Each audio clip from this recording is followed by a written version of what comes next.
Right. Okay, we're on. Sound check. All right. Thank you. All right. Hello, everyone, and welcome to an episode where Dan and I will go head to head or even tag team sometime because maybe there's some parts that we agree on or not. But thank you for joining us. This is a recording, so hopefully things will work out for all of us. And so yes, this is a summary of Romans chapters 9 to 12. And so let's begin with just a overview of where we want to go and what we'll talk about. Okay, Dan? Yeah, sounds good to me. All right. So, well, first of all, we'll just tackle the question of the definition election, how to define election, just to kick us off. And so we'll start off with a definition of what is election. Then after that, of course, we'll probably add a few things here and there. We'll go into scripture. And what I've done is also included Romans chapter 8 because it was kind of like how I felt was that it kind of gave a primer to chapters 9, 10, and 11 anyway. And so we'll take a look at a passage from Romans chapter 8. Then we'll take a passage from Romans 9, a couple passages there, a passage from 10 and 11.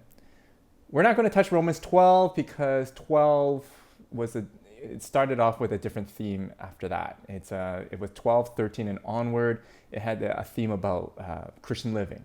And so we'll focus on chapters 8, 9, 10, and 11 today. How does that sound, Dan? Yeah, it sounds great to me. All right. So let us kick off with the definition of election. So I just dragged out a definition and borrowed it from our good friends at the Gospel Coalition. And I just noticed that I spelled gospel wrong. And notice how much respect we have with this organization. No, just kidding. Just kidding. So basically what they have said, I found it useful because it's a good summary. You could write a whole essay or even a book on it. But this is a good summary. The doctrine of election states that God chose whom he would save. That God's choice precedes any consideration of our faith. So once again, the doctrine of election states that God chose whom he would save, that God's choice precedes any consideration of our faith. All right. So let's get back to here. Dan, that's a definition that we're going to probably tackle. Do you want to add anything to it? Not so much of a critique, but anything adding to just elaborate more about election. Yeah, I don't think there's anything more to add. Like that's part of it has to do with. Yeah. So no, I won't even say more. I will say this one other thing. I'm not so sure that when the Bible talks about election, it's talking about election to salvation, or if it's election to vocation, which I'll get into when we get to later. So vocation is what God is calling us to do, who he's calling us to be, as opposed to whether he's actually saving us. So that's going to be my take as we go later, but we'll get into that when we get into it. Woohoo! Okay. I want to offer something just to elaborate on it because it's something that I've been brought up with is this passage found in John 10 about election. And so I'll go into it in John 10 right now for everyone here who's watching. So it goes like this. It's found in John 10. It's actually the entire chapter of 10, but I picked out just 3 verses that just come forward that are just highlights with regards to election. So Jesus says, the gatekeeper opens the gate for him, and the sheep recognize his voice and come to him. He calls his own sheep by name and leads them out. In verse 16, I have other sheep too that are not in this sheepfold. I must bring them also. They will listen to my voice, and there will be one flock with one shepherd. My sheep listens to my voice. I know them, and they follow me. And so the reason why I offer that is because that's where I was brought up and how I was taught about election. It's that it's the idea of sheep and goats, right? That regardless whether you're a Jew or Gentile, whether you're Greek or whoever, it doesn't matter whether you're what ethnicity you are, that God has this in mind that there are his sheep, and that these sheep will recognize his voice if he calls them. Like, and mind you that, and then that hence there is that idea of in these passages that God has this in mind that there is this chosen sheep for his own flock to be called his children, sort of thing. So that's where I think kind of elaborates a little bit on this whole election thing about election to salvation of from the Gospel Coalition's quote. Okie doke? Yeah. All right, let's move on. my antivirus just turned on. I don't know why. So let's. The same thing happened for me too. It made a ding at the beginning while you're talking. I know, right? You too? Let's cross our fingers. Are you running a Mac? No, it's a different. Oh man, adware or something. I know. It's okay. Let's hope that things don't collapse on us. All right, so let's go and just dive right in, shall we? Sure. So starting off with Romans 8:28, the very popular passage that everyone memorizes in Sunday school, yeah, or kids can or wanna, and so let's just get right into it. Here, let me read it right now from 28 all the way to 33, actually. So Romans 28, chapter 8, verse 28. And we know that God causes everything to work together for the good of those who love God and are called according to his purpose for them. For God knew his people in advance, and he chose them to become like his son, so that his son would be the firstborn among many brothers and sisters. And having chosen them, he called them to come to him, and having called them, he gave them right standing with himself. And having given them right standing, he gave them his glory. Who dares accuse us whom God has chosen for his own? No one, for God himself has given us right standing with himself. All right. Let's go back to us. All right. So what do you think, Dan? Because this passage is very popular, very famous. And but many times, of course, we tend to just focus on the first part and not the latter. And the latter is what really gets people about the whole chose thing and call thing, right? Yeah. So how about you kick it off and start us off with what your thoughts are in this passage? Yeah, so that's even like, what translation are you using there? That's a... Oh, this is the New Living. New Living, yeah. So I don't have, unfortunately, I can't see your screen, so... I got my own Bible here in front. That's okay. So even that translation is an interpretation of what Paul is saying there. Every translation is an interpretation of the Greek. So it's always a little dicey trying to figure out. So I'm not sure the wording that they use is what I understand Paul is saying there.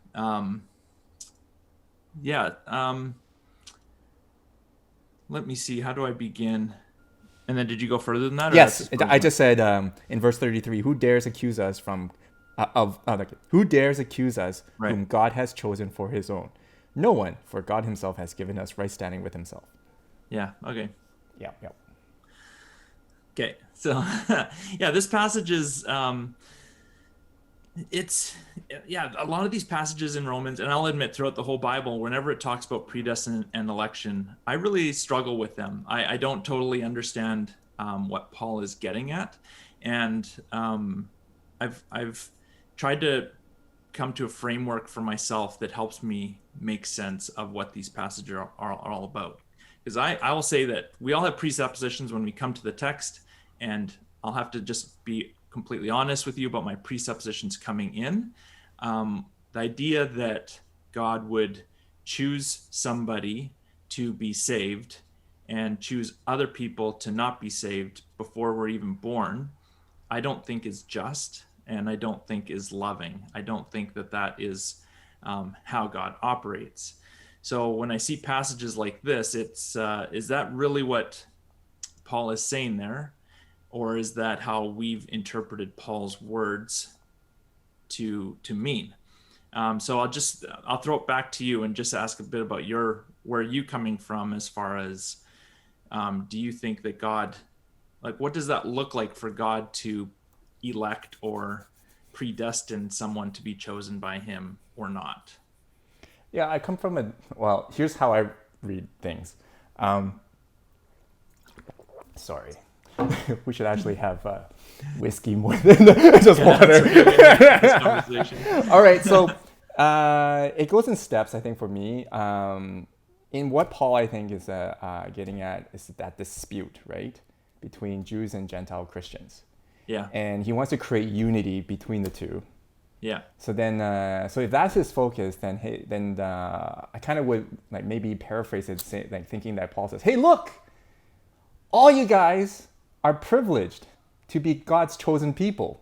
Doesn't matter who you are, which thing, right? And so right. therefore, you should be grateful and and show immense gratitude to love one another and to Yeah, fulfill your God-given purpose, right? You're all chosen by God, and hence, and you were enabled by God to do this. So your common denominator is you were chosen by God, called by God, enabled by God by His Spirit, right? hmm, That's what we yeah, got from Romans 1 to up to till now, actually, is to right. create that unity, right? So that's his context, and so that's where I read it from. And so if I read it that way, then move on to Calvin. Okay, I think Calvin did the same thing, sort of, by using that in that context too, because not so much in creating unity, but creating that, but giving that hope for people who were suffering and during that time as well, right? I'm not too sure. I'm not familiar with his time period, but Mm, I've heard and I've read that the reason why he thought that way was because of some situations that were happening during his time as well. right. Just to create that common denominator, where hey, like don't worry, like you could cling to that hope that God has chosen you and that God will enable you and fill you with your spirit and and then continue to trudge on and regardless of what suffering you face, you're still His child type of thing. You know what I mean? Right. That it's that angle. It's not so much of the angle now these days today, where Right. haha, you're not chosen, I am, and I'm higher up than you are, blah blah blah. In Yeah. fact, I don't even think that the world even sees it that way anymore, right? Like Right. being a Christian, you're actually at a disadvantage rather than advantage. But Right. anyway, so for me, it doesn't really concern me of whether about that about whether oh who's chosen who's not or who's going to go to heaven and who's not, right? And that's what Paul went through in chapter 9, I believe, or 10, where he goes, don't say to yourself who will go up to the heaven and who will go down, right? I think for me, I would take the route of what Paul tried to address is that hey, if I am a Christian and I was enabled by God to receive it and then answered His call and answered His call to obedience, and it was all by His doing because of it, it's by His grace that He enabled me, then I should be immensely grateful and not take it for granted, Hmm. right? That type of thing. That's where I'm coming from Right. in Right. terms Right. of chosen. Like, I don't know, like just like you, like who knows, right? How Yeah. to interpret this. But if we were to lean on that whole election thing, that God chose certain people, well, we don't know who's chosen, right? Hmm. Right? It's like what Jesus said about the sheep, right? There are more sheep than just in the sheepfold, right? And then so who knows, right? It's what. Yeah. But if we are Christian, and to those folks who are watching this, how should we respond then in light of knowing that, right? Right. So, Yeah, I think I come at yeah. So I'm coming at it from a different angle because, like I was saying at the top of this, when I consider election, I consider it more election to vocation than to salvation. And uh, reason I say that is because, well, we're going to get into other passages later um, that talk about people who are chosen by God for specific tasks to be. So calling Abraham, calling David, calling Israel to a task to be a light to the nations. Um, and in that sense, they're elected and chosen. But I wouldn't say that that is the same as salvation. And we can get into that when we get into those other passages where it talks about those specific people. yeah. Um, Uh, yeah, for me, yeah, I'll go ahead.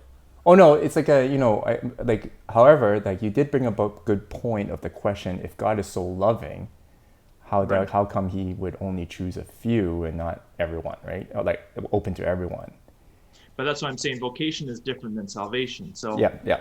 it's loving to choose certain people to be the leaders and to be to fulfill a role so that others can become a part of this community. Um, so he's calling a few for the purpose of saving others as well. Um, Mm-hmm.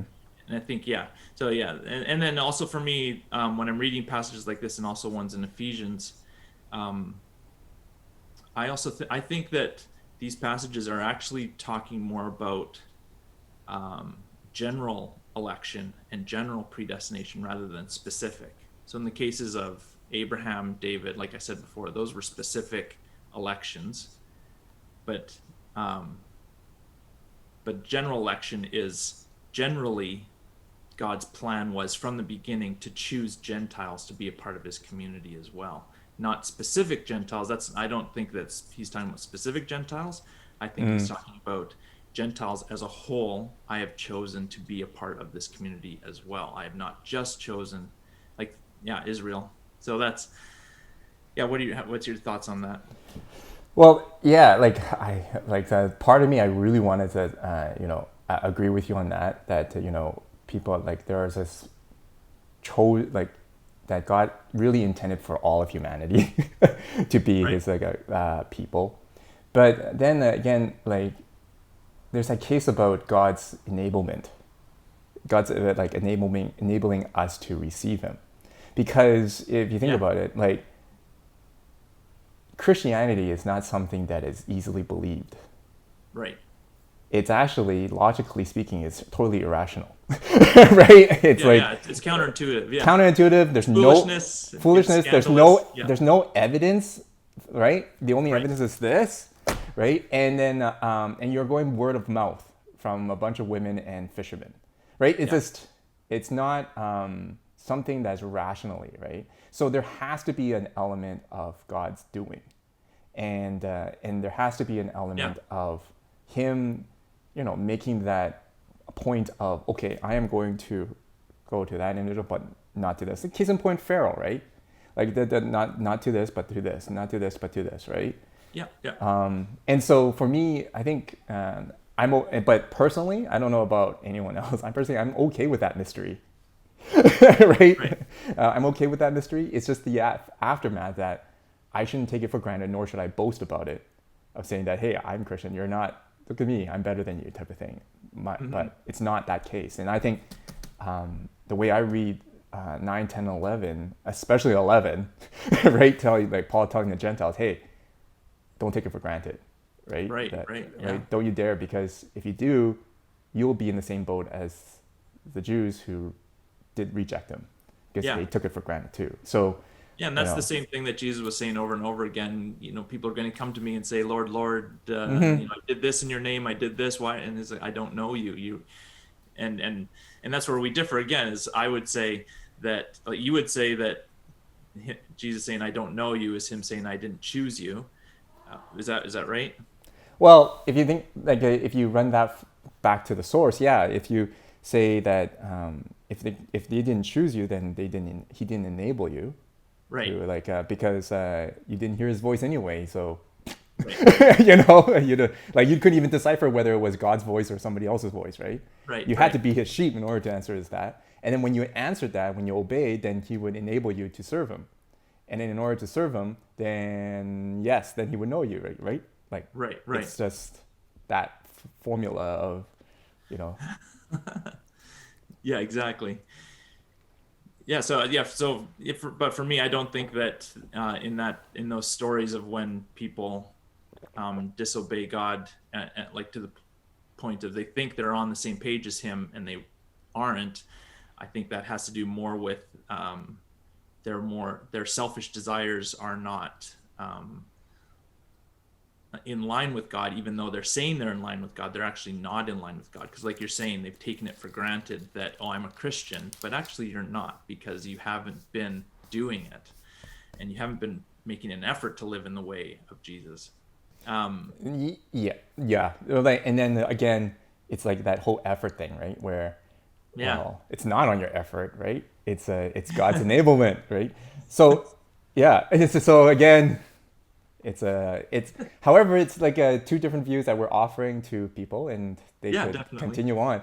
And I'm going to have a lovely conversation with you guys because I'm the only one that's going to I talk with you know. guys on Sunday. I don't get to respond to any You of this don't on get a Sunday. response. Darn So it. Jonathan can correct everything I'm saying, and Yeah. you can even edit this whole my parts out. You I can could edit it, purposely edit everything. change the way I'm saying everything. Yeah. In fact, yeah, it's best not to edit that part of the blank space because that was pretty good anyway. Who cares? But I would like to say, so you were saying, so I think a really good question is the enabling part. What does that mean that God gives us grace? And I'll give my 2 cents on it. Mm-hmm. Um, I believe that God gives everybody the chance, the chance to turn to Him or not. I believe that He leads everybody by grace to a point where they could choose Him or not. Mm. And uh, unfortunately, there are many people in the world who don't want to follow in the way of Jesus. They don't want to live a sacrificial, selfless life. They want to keep doing their own thing. They want to be destructive to themselves and those around them. They don't want to follow God's plans. They want to do their own thing. And for me, that's God leads people to the point where they have a just choice to say whether or not they're going to choose or not. And at that point, they do choose. And for me, I don't think that God's grace tips the balance so that people choose God when they wouldn't have chosen God, or yeah, because that's where that's my question to you is I struggle a bit with election because it seems like a forced salvation, a forced relationship. What are your thoughts on that? Interesting you say that because that's I must say that if I would just say that, look at it, yeah, face value, it looks like it's forced, right? But then I have to admit that Paul is interesting here. He kind of knew that we were going to think that way, Yeah. and then he goes because in basically he goes in chapter 11, go like, oh, but we don't know, right? We like who knows what the Lord's thoughts are, right? And who knows enough to give him advice? Who has given him so much that he needs to pay it back? Like I'm like, okay, Yeah. there you go. You've written the whole thing off, just by saying that. Like, way to go, Paul, right? But interesting though, before we had this conversation, I was actually having a WhatsApp message with a Messianic Jewish pastor, Mm-hmm. if you call him that, locally here, and he was preaching on this passage too, and he relates with you in a way that he probably would agree with you about the grace of God being patient, of allowing this person. But then he also made a good, interesting point that about how God also will, if He has chosen you, and you reject Him. Let's say you said nope, then He would actually, by His grace, enable you to continue to further that choice of yours, which is interesting. Which is like the continuing hardening, allow you to harden, and He would even give you an oomph, a kick, like that, so to speak, Yeah. to. So that's what how he interprets this. It's just like the Pharaoh and the Jews with their hardening hearts. Is that, hey, God would actually, by His grace, actually do that too. So he goes, we don't know why He does things when He does. Yeah. And so it does sound forced, he would say, but how can we judge God on what's forced and what's Yeah, not? totally. He's God. Hey, do you right? want to go? Do you want to skip forward to that passage? Yes. Yeah, because that's a great one to. Yeah, that's in chapter 20 and 24. Verse 20 and 24, right? The lump of clay. Chapter 9. Do you want to go to 9:14 to 18 or 9:20 to 24? 20 to 24. Okay, let's go there. All right, it's on the screen right now. Let me read it to everyone. Again, it's on the New Living Translation. I apologize. No, that's fine. I should have used it. Every translation, like I said, is an interpretation. So we're going to Yeah. get different thoughts. Okay, here we go. Romans chapter 9, verse 20 to 24. No, don't say that.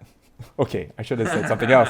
Don't say Verse 19. Let's start with verse 19. Well, then, you might say, why does God blame people for not responding? Haven't they Right. simply done what he makes them to do? There you go. Yeah. No, don't say that. Why? Who are you, a mere human being, to argue with God? Should the thing that was created say to the one who created it, why have you made me like this? When a potter makes jars out of clay, doesn't he have a right to use the same lump of clay to make one jar for decoration and another to throw garbage into? In the same way, even though God has the right to show his anger and his power, he is very patient with those on whom his anger falls, who are destined for destruction. He does this to make the riches of his glory shine even brighter on those to whom he shows mercy, who were prepared in advance for glory. And we are among those whom he selected, both from the Jews and from the Gentiles. Right. Let's go back to side by side.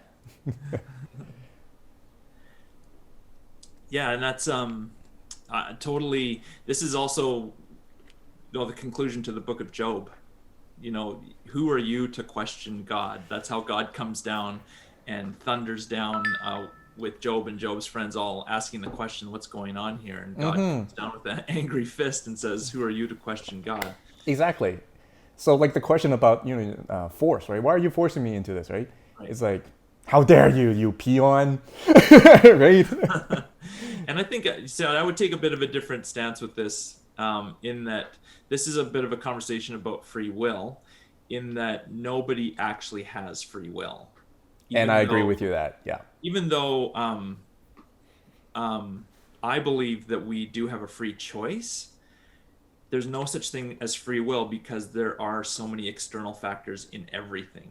At any point, God could say, there's going to be a thunderstorm today. Boom, there's a thunderstorm. I have no choice in that matter. And he can also, like in the case of Job, cause all kinds of things to happen that are terrible and despicable. I have no choice in those matters. There is free will in the sense of how am I going to respond to things. But as far as truly being free, no one is truly free because we're all bound either by our government or by our society around us or by even our human constraints and our physical bodies and our disabilities and other things like that. So in this passage, when he's questioning God, or when you say, how can you question God? I think that's really saying, along the lines of, there are some things that we just don't understand and we can't understand. There are things beyond our grasp, beyond our understand, our limitations, that we can't question why God does the things that he does. And that's grace right there in a nutshell. Yeah. Right? One of our congregation members once said, like, how come I could believe and be ready to believe and I understand it completely and receive Jesus, while my family completely is stubborn and reject them, right? Regardless how much we explain. And I go, that's by God's grace then, isn't it? No, I don't think so. I think it's their choice. I think God, like I said before, I think God has led them to a place where they can choose. And he's given them enough grace to get to a point where they can choose. And then they haven't chosen to go that way. Yeah. And God has allowed them to make the choice that they want to make fairly. Well, like, I think for me, that's why I encourage myself and my family members and friends to continue to pray that God will show grace to our loved ones and that they will come to know and answer the call to him, right? And then, hopefully praying in faith and hope that they are the ones that are chosen by God. Yeah. But you're not praying for change. What are you praying for? Because the decision's already been made. Well, it's like healing too, right? It's a similar thing as healing. God, whether he heals or not heals, whether he decides to heal you and not heal you, right? Yeah, and that's the whole thing about prayer. What is prayer? And that's a whole new conversation in a nutshell, right? Yeah, because like what you were saying about Calvin, I can't remember at what point in history it was, but a time when predestination really was a key doctrine I remember, I think it was Don Lewis in one of his classes was telling us that at that time there was a lot of focus on magic and on manipulating the gods kind of thing and manipulating God. So how we pray will manipulate God to do certain things. And so predestination came up as this really strong doctrine because we can't change God's mind. We can't change God. God is set. And no matter what kind of tricks or hoops or anything we jump through, God is going to do his purposes, and he's not going to be tricked or conned or manipulated. Well, and hence we end our prayers with "Thy will be done," right? Yeah, exactly. Yeah. Right. So, and, His will, right? And so it's like, I guess for me is there's still the element of prayer where it's prayer. Like for me anyway. Now we're getting off topic of prayer, That's but fine. like It for all me, goes together. yeah, prayer is more about for ourselves. Yeah. Really, it's about our having conversation with God, for ourselves, from God's children to Him, right? Yeah. And we always just go, God, like they're in my heart. I want to pray for them. I sure hope that that by your grace that you will show your grace to them. Da da da da da da. Right? Yeah. It's like it's more of a changing my heart to just continue to trust in Him, in His will, right? So it's not so much of changing His mind. It's more about me just trusting in Him. Yeah, it's about reorienting ourselves Yeah. to be in line with God's will. Yeah. So I bring up all the things that are going on in my heart so that God can change me and change my thoughts about things and directions, and He can hear my heart. And then also there's a sense throughout the Bible that we see of when we pray, God's waiting for us to pray so that He will act and can say, I did it with you, kind of thing. So like this, when you preached on the golden calf and how God was saying to Moses, I'm going to kill everybody. And Moses prayed on their behalf and said, no, you promised to save us, save us. And obviously before that, God wasn't going to back down on his promises. Obviously he wasn't going to kill all of them because he made a covenant to them that he was going to be faithful to them. Even if they were unfaithful, he was going to be faithful to them. But he was waiting, I think, for Moses to make that gesture to say, no, please, so that God could say, okay, I agree with you. Actually, you're agreeing with me. Yeah. And now we're both on the same page. Good. Yeah.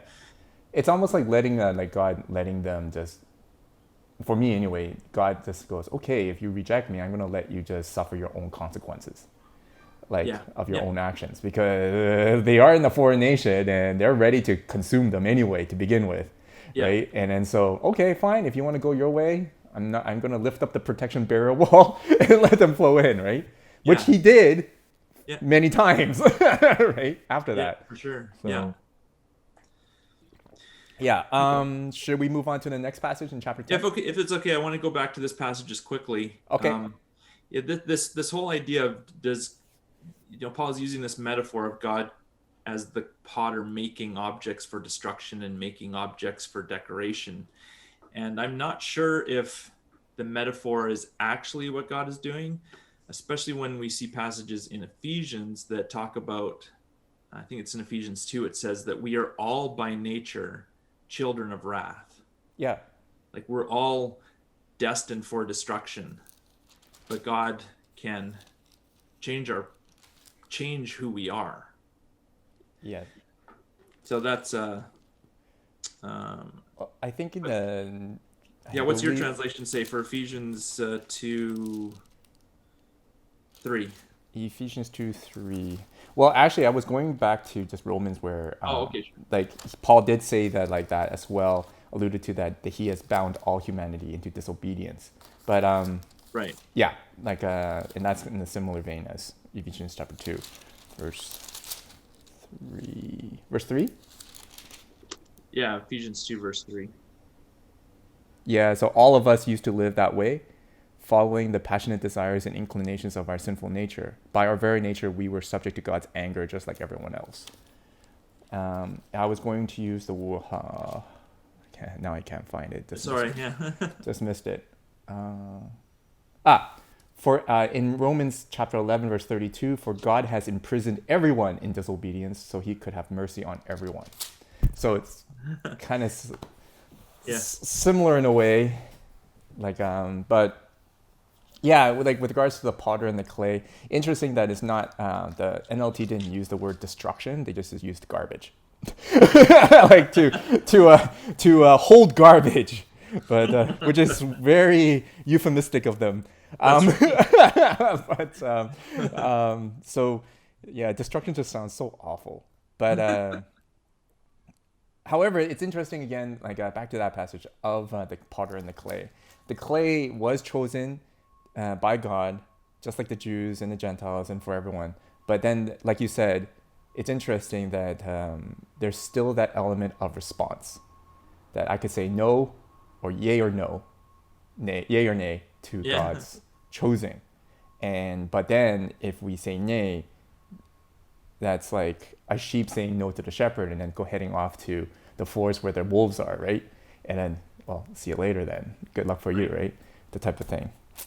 So, Yeah, and that's another. Yeah, just quickly going off of that John passage as well. I'm not sure if that's the point of that passage either. I think that passage is more about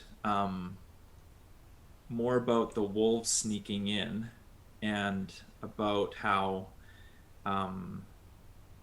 So the warning there is we need to listen to the voice of Jesus and not the wolves who are trying to lead us astray. And you should recognize. So I think your way of understanding it is that the true sheep will hear his voice, whereas I would say that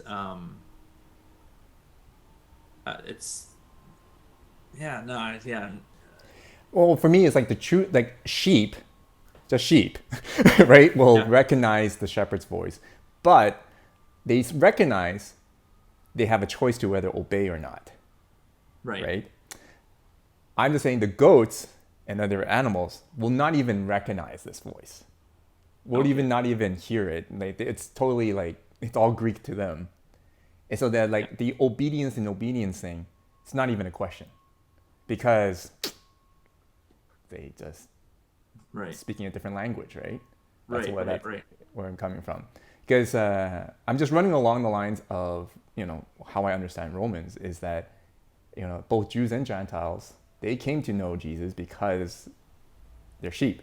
They understood and they believed. They heard, they understood and believed, right? The ones who received Jesus and put their faith in him, right? Hence, then I get it why Paul says, "See, you are the chosen because you understood, you believed, you were called, right? And you understood that, and then you were given the privilege to choose whether you believe in him or not." Hence, that's why Paul says, "Did Israel ever not understand?" Of course, they understood, right? They just rejected him, right? That type of thing, Right. So, Yeah. All right, let's go on to the next. okay, let's move on. Okay, hopefully, I am really building up to that suspense for this Sunday. I'm in trouble. Okay, all right. You want to go into 10, or you just want to jump to 11? Yeah, just pick whichever one you want. Okay, let's follow the order then. Let's go to Okay. 10, since we already done the clay pot thing. I mean the clay thing. Sure. Chapter 10, verse 9 to 13. Yep. All right. If you confess with your mouth that Jesus is Lord and believe in your heart that God raised him from the dead, you will be saved. For it is by believing in your heart that you are made right with God, and it is by confessing with your mouth that you are saved. As the scripture tells us, anyone who trusts in him will never be disgraced. Jew and Gentile are the same in this respect. They have the same Lord who gives generously to all who call on him. For everyone who calls on the name of the Lord will be saved.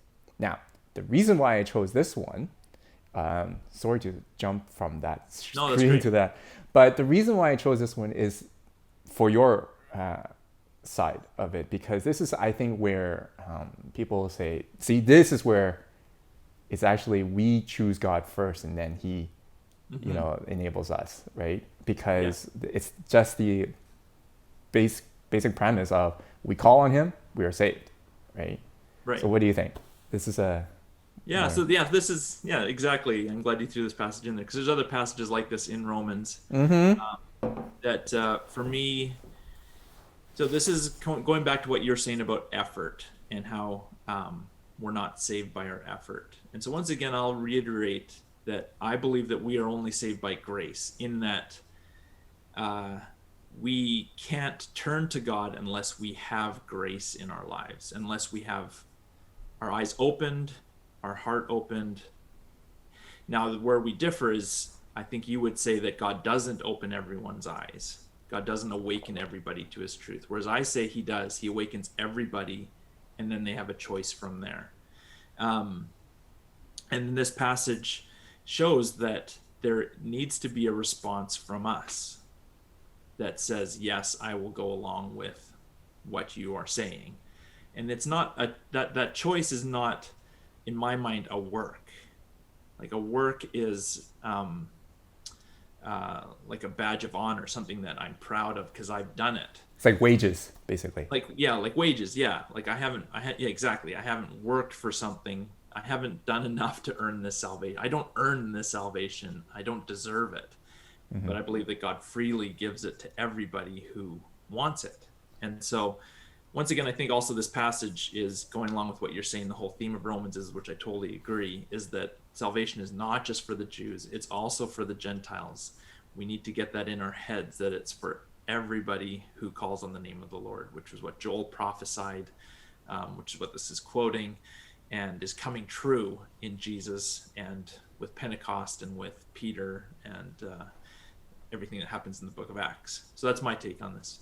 Yeah, and I agree with you. Like, this is where I would throw that, where Paul would throw a curveball on me, right? Like, Yeah. because then, like, you go, okay, Paul, you just said, like, laid out all this about, God's choosing, and now you laid out this with regards to, okay, now there's some, like, I wouldn't say work, but agency. That there's some agency, yeah. like Yeah. there's human agency on this Yeah. part now, right? Where we call.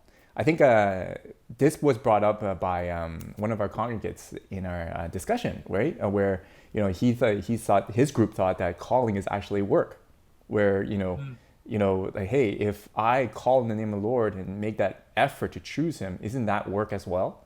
But you're right. Is that no? Because work. What we're saying is that it's the earning of salvation, the wages, the grade card, the report card, and like getting all the A's right and everything, Yes. dots and to achieve it. But here it's more like get on the train, right? Like we just like, do you want to get on the train, right? And then have God enter into you, right? Right. So opening the door is not work; it's just invitation. Right. Yeah. So I like this is where I must admit this is where I would be struggling here, Mm-hmm. right? There's like you said, there are a few passages actually here and in Ephesians. Because Ephesians, like the reason, like if only it was just Ephesians and not Romans. Like if we only had Ephesians only and First and Second Thessalonians, we're done. But I disagree. I think in Ephesians there's lots of passages about choice as well. That's true. But I'm just thinking, and like a rule of thumb for everyone is that whenever you read one of Paul's letters, you have to read them all. Yeah. In order to get the whole grasp of everything. But for Ephesians, I think Paul also stated that, just to throw another angle on this, is that it's interesting how he focused everything on in Christ. Right. For the first three whole chapters of in Christ, Oh, yeah, right? yeah. And so you would think that, and he emphasized that Jesus is the chosen one. Yeah. Was the ultimate chosen one. And so election or not election, guess who is the true elect? Is Jesus. Yeah. Right? And therefore, he goes on to say the amazing thing of that is that when you believe in Jesus, you become chosen. You receive the chosen status. It's not even the whole idea of God's choosing you anymore. It's Right. inheriting the chosen status of Jesus and becoming part of Him, as opposed to you doing anything else. Right? Yeah. So that's a whole nother angle beyond the election conversation, right? Yeah. But it's interesting.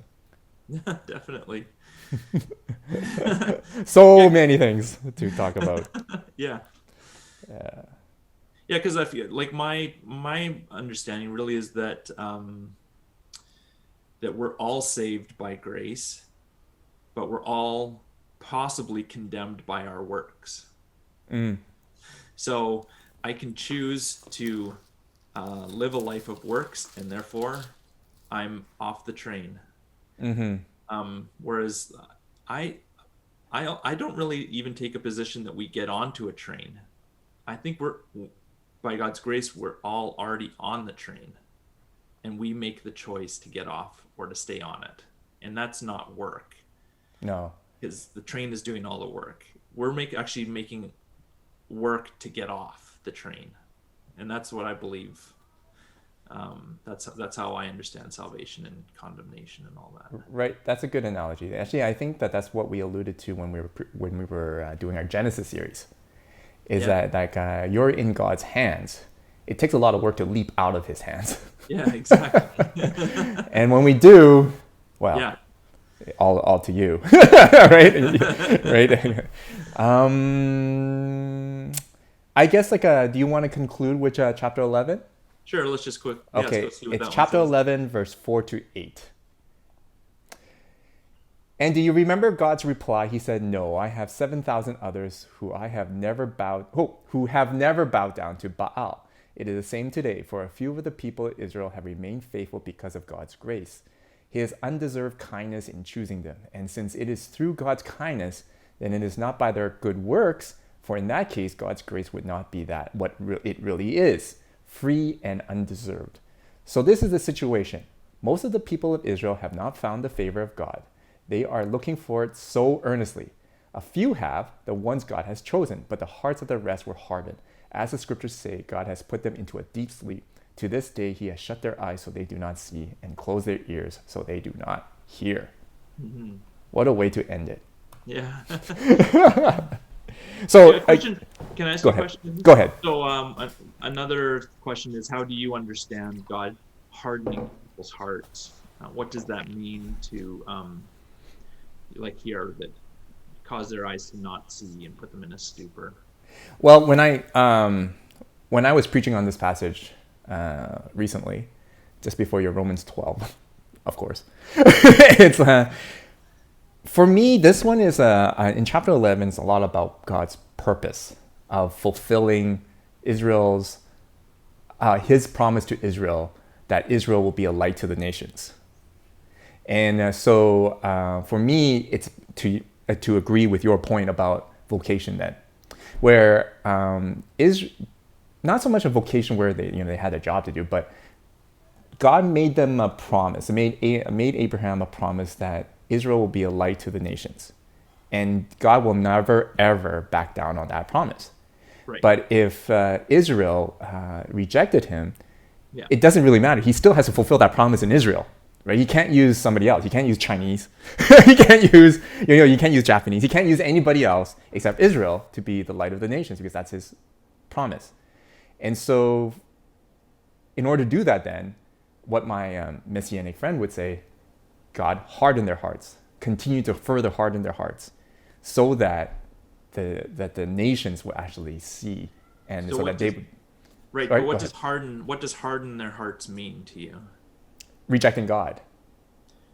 No, like what does God, so it says God hardened their hearts. So what did God do? Or what did God do? Yeah. Just to allow them to expedite their rejection to God. Basically, like what I came to understand is that if this continue, that God will, as an agent, would continue to kind of assist them in rejecting Him, to Okay. continue to move them towards rejection, Right, and okay. not listen. So harden, like in this passage, even it's like it says, shut their eyes, close their ears, right? Right. So they would be numb, basically, of not even listening. Right. They're So I think, yeah, can I say an analogy, maybe this, because I've got a newborn baby. So Okay. oftentimes she, at nighttime especially, will start to get really cranky because she wants to go to sleep, but she just can't quite do it. So I have to pick her up and rock her and kind of harden her heart until she's out. Oh, I have a better Is that- analogy. Okay, go for it. My in-law. Okay, so, and I think a lot of people who helicopter parents would understand. Okay. When my mom was around, and my grandparents were around, or my aunts, when they continue to nag on me, or even my in-law to continue to nag on me, I start to harden my heart because I don't listen to them anymore. That regardless whether they're good stuff or bad stuff, even her encouragements, I don't hear it anymore because I systematically now block that voice. Right. That's my hardening.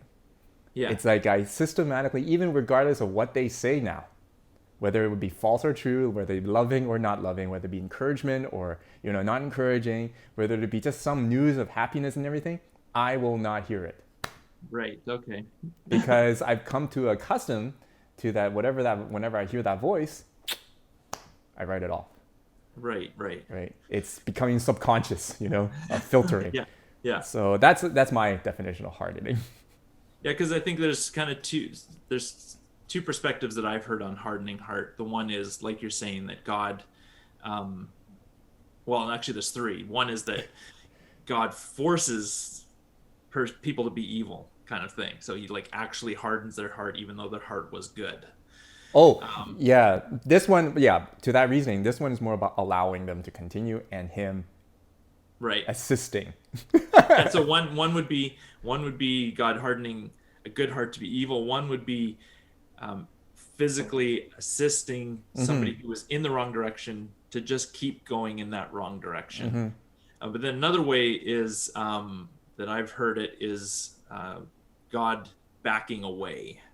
So God taking his grace away so that person continues in the direction they're going without any bumpers or without any protection. It's like you're fully on your own now. And that's so in a sense, God's not actually hardening a heart. He's allowing the heart to be hardened by backing away. Yeah.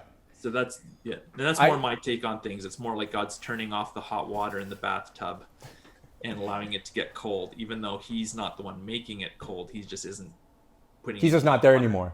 Yeah. Yeah. He's not there to provide or protect you. It's almost like, would you say it's like a passive approach? Like, yeah. Yeah. Yeah, exactly. Yeah. Exactly. Yeah. Okay. This has gone on a long time. This has gone on for 53 minutes. All right. So let's conclude then, shall we? Yeah. Sure. I think both of us agree that it is by God's grace that we are saved. Yeah. And also both agree that we should never take that God's grace for granted. I think that's the lesson for us to learn. I think that's what Paul's whole trajectory is to both Jews and Gentiles, because I think many times when I read this, it's almost like if I was a Gentile and reading and listening to Paul telling the Jews from chapter 9 to 11, or even from 1 to 11, I would be really boastful. Going, ha, you guys are screwed. That type of thing, right? And yet Paul suddenly switches course and tells the Gentiles, don't you dare think that you guys are off the hook either. You guys, don't you dare to take God's grace for granted either. Yeah. Because or else you'll be in the same boat as well. Yeah. And I think both of us agree on that. That I think the overall trajectory to conclude this talk that we have is that regardless of election or God's choosing or not, ultimately it's under the whole umbrella, under the whole landscape of God's grace. It's like regardless of whether it's the choice or not, it's God's grace that we are here. Yeah. And it's God's grace that we have Jesus in order to be here, right? Yeah. So. Yeah, and I would add, I think that we both. I think I'm just reiterating what you've already said, that by God's grace, we shouldn't rest on our laurels and rest on our status as I'm saved, so I don't have to do anything now, or whatever I do doesn't matter. The message throughout all of Romans is whether you're elected or not, in my opinion, what we do does matter. And that's why you have chapter 12, 13, exactly, 14, and onward, right? Now what do you do, right? You go, the big therefore, right? Yeah. The big humongous therefore in chapter 12 is, okay, now what? Right? Yeah. How then shall you live, or should you live, in Yeah. light of God's grace of 1 to 11, right? Exactly. Yeah. So, yeah. That's good. All right. Thank you, everyone, for Yeah. joining us. It's been a fun time. It's always been fun. As you know, Dan and I are still friends. We're always still friends. So, Definitely. but hope you enjoyed this discussion that we had. If you have any questions, bring them up this Sunday as we will continue our discussion in our breakout rooms during Sunday worship service. So, see you on Sunday, folks. Have a blessed week.